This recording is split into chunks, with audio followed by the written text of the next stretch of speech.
Hi, this is Dwayne with the fourth in our series of lessons which we've entitled Speaking of Spanish. This is Speaking of Spanish 1.4, Introduction to Nouns. And by the way, please do go ahead and subscribe to our channel. Just follow the arrow on the right of your screen there, straight down. You'll see a red button. Just click on that and you'll be subscribed to our channel.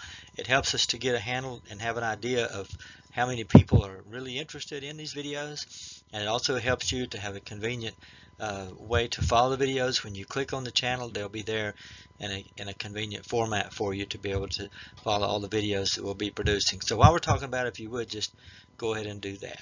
Thank you. So when we begin to learn a language, we really should think of it as if we're building a house. And we got to keep first things first. Now when you build a house, you don't go out and buy a bunch of furniture or pictures to hang on the wall or anything like that. The first thing you do is you lay a foundation for that house. And in a language, in most languages of the world, the foundation is the alphabet.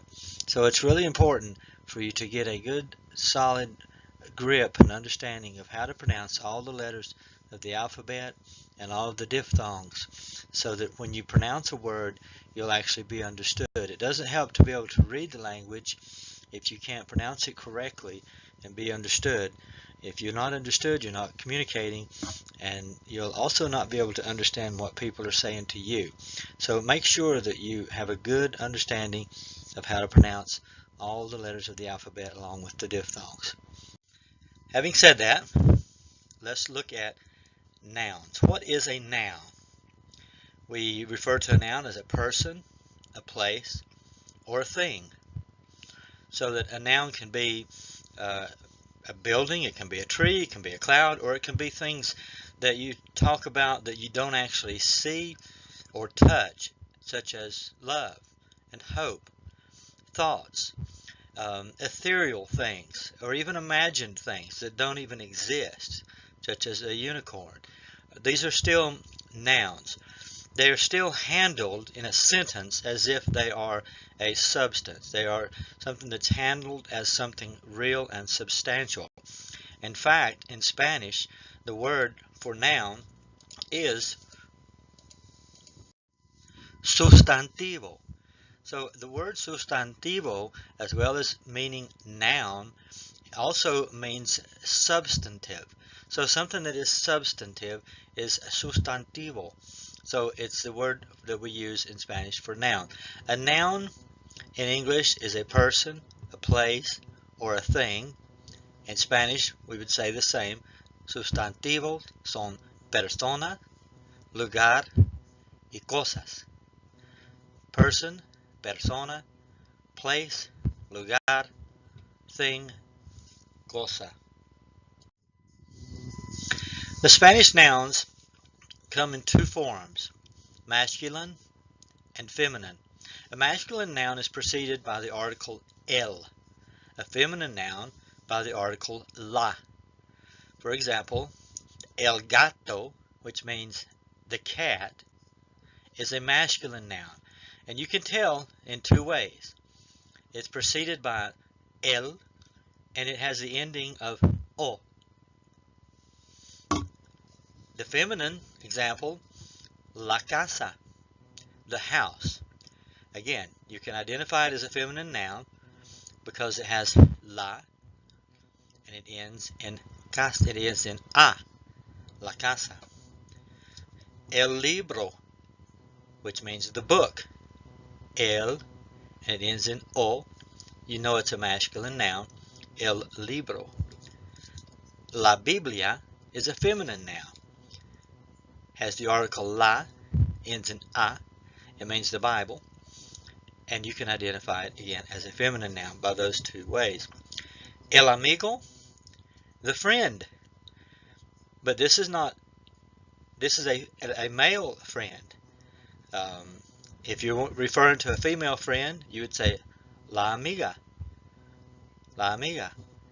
El amigo, the male friend. La amiga, the female friend. El niño is the male child. La niña, the female child. So, those are ways to identify masculine and feminine nouns. But now there are rules for Spanish nouns. And these are the rules. All nouns ending in O are masculine except for 4 words. These are feminine nouns. 1 through 4 on the left of your screen. Those are actually feminine nouns even though they end in O. Because la radio, we think that it's because at one time the word was la radiotista, ending in an A, that made it a feminine noun, and when the tista was dropped off, and we just say la radio, it continued to be a female, or a feminine, not female, but a feminine noun. La mano, which means the hand. Don't know why it's a feminine noun, but it is. You can tell by the la article in front of it. La modelo, when the model is a female. In other words, if you're referring to a model, if it's a female model, then you would start it with la modelo. If it's a male model, it would be el modelo. The noun itself doesn't change, the article does. La modelo is still a feminine noun, even though it ends with an o. La foto. And again, it's the same as la radio, because la fotografía, meaning photograph, would be how the word originated, and it was a feminine noun because of that, la fotografía. But when you drop the grafía, you don't change what the form of the noun is. It's still a feminine noun. You just say la foto. Now the feminine nouns, feminine nouns end almost always in an a. And nouns that end in a are almost always feminine. Nouns that end in de are always feminine. For example, la verdad.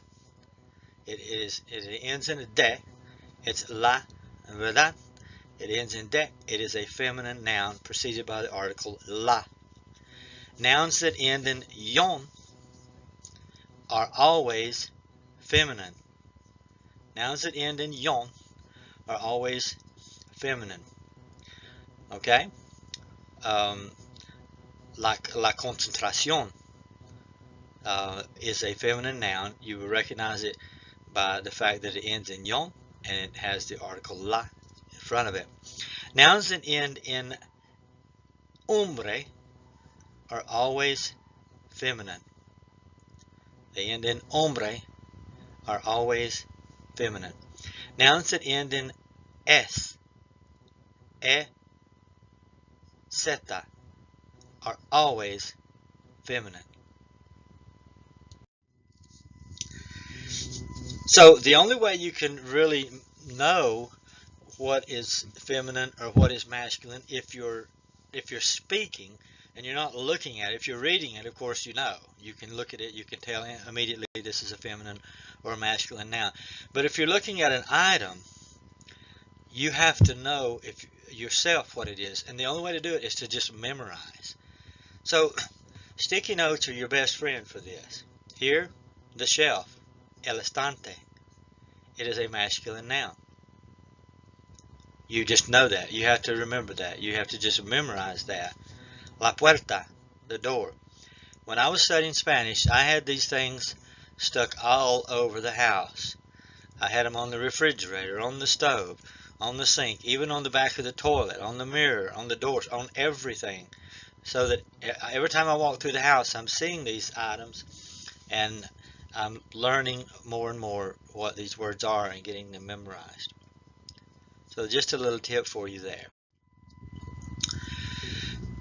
Okay, memorizing nouns. The best way to memorize large amounts of nouns is to first begin with what we call cognates. And cognates are words that have the same roots in 2 languages. In this case would be English and Spanish. We have many cognates. I don't know how many. A lot of them are spelled the same way, a lot of them are spelled very similar, a lot of them have the same roots but different endings, but they're recognizable as cognates.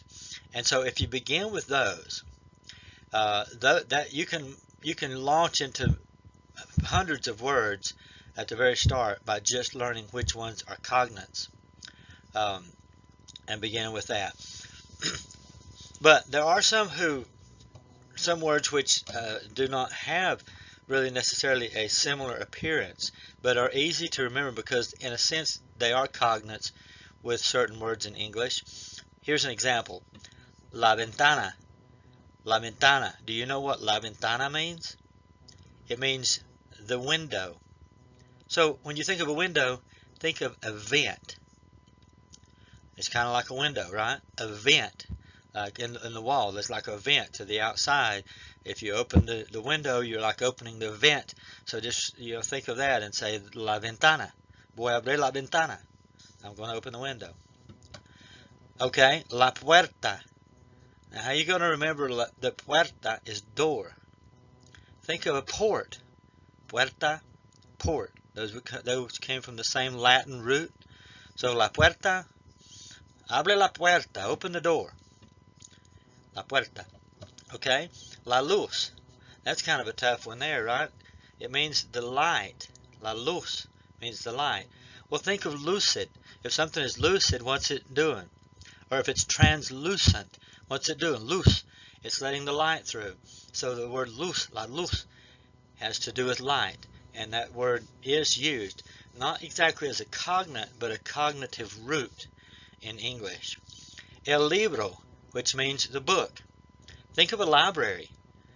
You have the L-I-B, and in library we have L-I-B, which is a place where we store books. El libro. El pasto. El pasto. It means grass. Think of a pasture. El pasto. You think of a pasture. P-A-S-T should make you think of grass.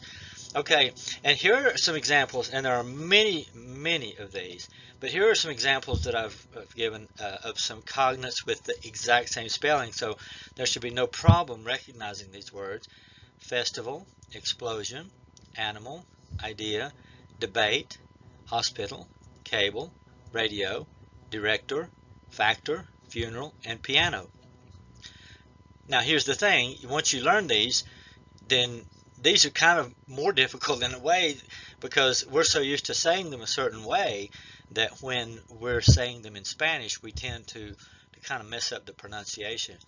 Because in Spanish, you would say, instead of festival, you would say festival. Festival.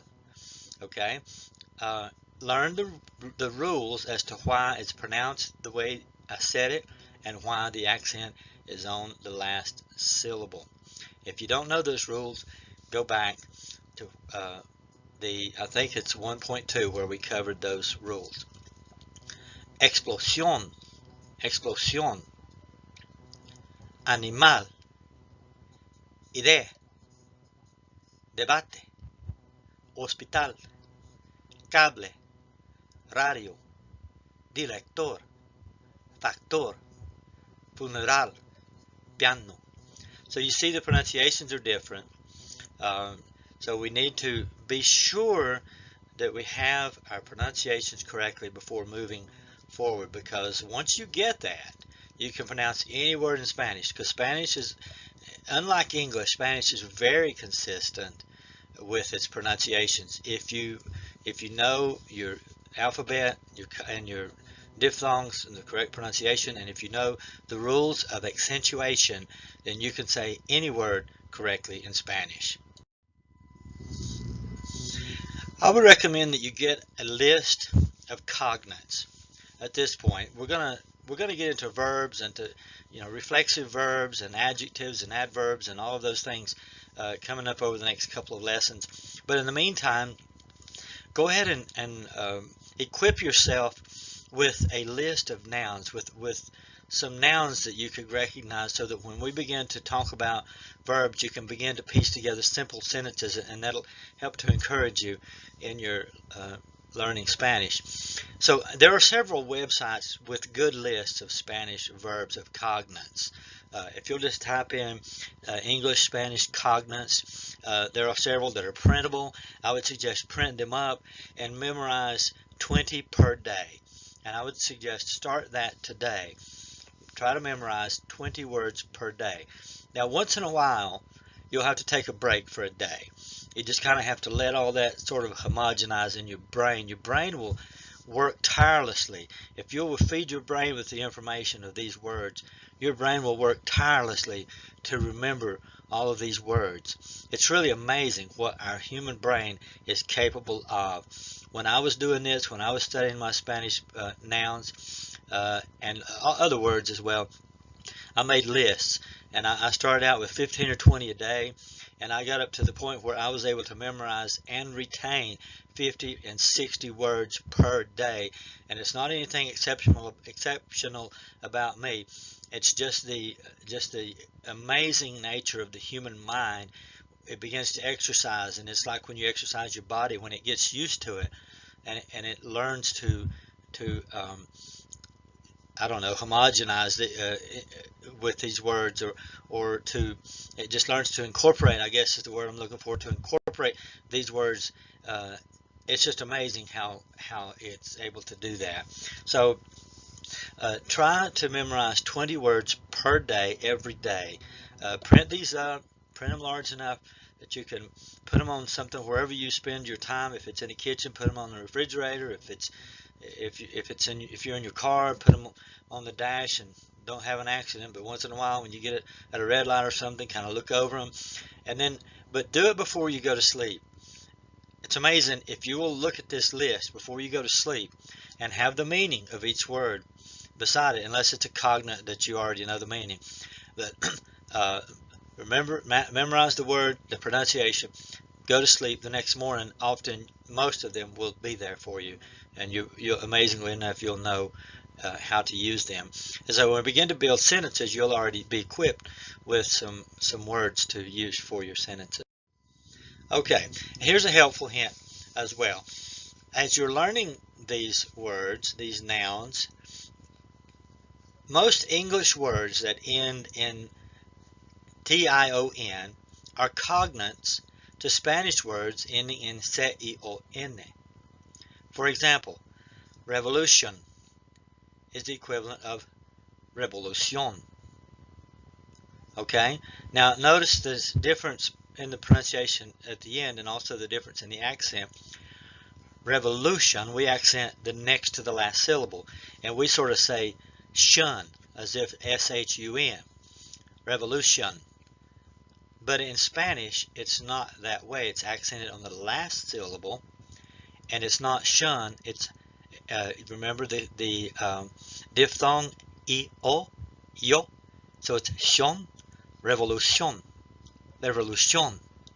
Okay? And then the word emotion, same. We accent on next to the last syllable. We end in shun. In Spanish, it's emoción. Addition. In Spanish is edición. So almost all words that end in tion, I know of a couple of exceptions, they're not coming to mind at the moment, but almost all words that end in tion have their equivalent with the Spanish son.